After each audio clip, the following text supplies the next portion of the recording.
On August 12th of 2019, Last Day on Earth introduced seasons into their game, and what seemed at first to be a great idea quickly became controversial. Now 17 seasons later, it is clear what Kefir is doing and how the players feel about it.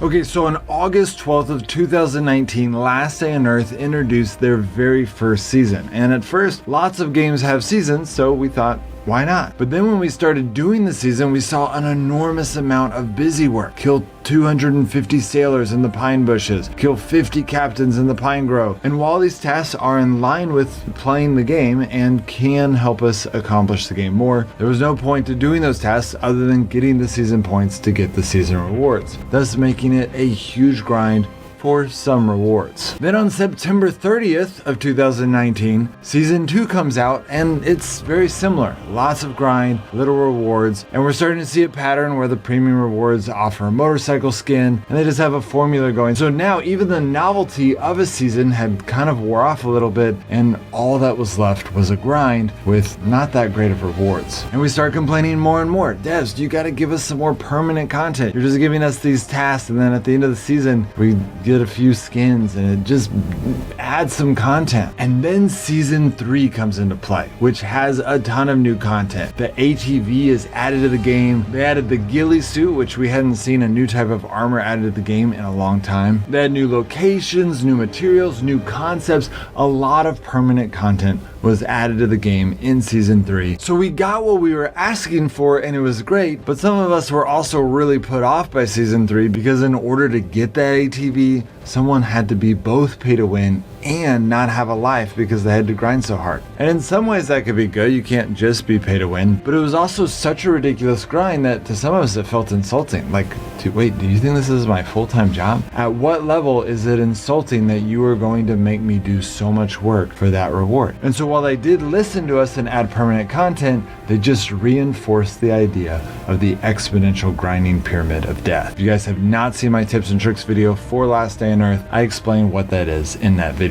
So then Season 4 comes, which is just a Christmas update. There's snowmobile races and a few things. It's not amazing, but it was an okay season. Then Season 5 gets more into storyline. We got the zombie bear and trying to kill it and all of the subplots around that. So this is good, and we thought, oh, maybe they're adding storyline into Last Day on Earth. But then Season 6 comes around, which also has a lot of storyline and a lot of things around the abandoned settlement and the sewers and how all of those things line up to each other. But that plot had really nothing to do with the zombie bear plot. They were just completely different stories in completely different seasons. Nothing connected with previous Last Day on Earth storyline stuff that we had seen. Everything was completely independent, which made it feel like even the storyline of these seasons aren't permanent content. Season 7 was really similar with the prison and doing all of these missions for the camp and trying to fight the guy with the new weapon. And it was cool, but it was so disjointed. It was a new grind for a new season. And while we would get a lot of new skins, and in this case a new weapon, at that time Frostborn started releasing new weapons every update and a bunch of new content, which made us wonder, why wasn't Last Day on Earth doing similar things? Why weren't they adding new content? Why was everything just these disjointed stories with a lot of grind for little reward? And then Season 8, which was called The Crazy Fair, had a different feel to it. It still had some of the disjointed stories and the grind for small rewards, but it also seemed like they were making a really big push to promote Grim Soul survival. In fact, they added the crossbow from Grim Soul into the season where anyone, even free-to-play players, could achieve it. They also made this commercial together where the Grim Soul and Last Day on Earth are working together in this really weird universe, and it was cool. They were honoring Grim Soul, trying to take some of the Last Day on Earth fame and give some of that over to Grim Soul. Then we arrive at Season 9, which felt very different than any other season before it, because its main focus was all about Sector 7, the new crater, and doing all of that, which also added another new storyline that was disjointed from all of the other storylines. In this new storyline, you have a sister or a brother or some kind of connection over into the crater area. You can't get to them, but you can now switch back and forth between playing the different characters. That was new to this season, and it was kind of cool to be able to switch back and forth between the multiplayer and single player versions, allowing you to have twice as much energy, twice as much fun. It felt kind of like playing two games in one. So I would say Season 9 was a really amazing season, but the co-op opportunities presented in Sector 7 were so abysmal compared to what Frostborn had to offer that a lot of people were like, well, this is great for Last Day on Earth, but you're like 2 years behind. Like,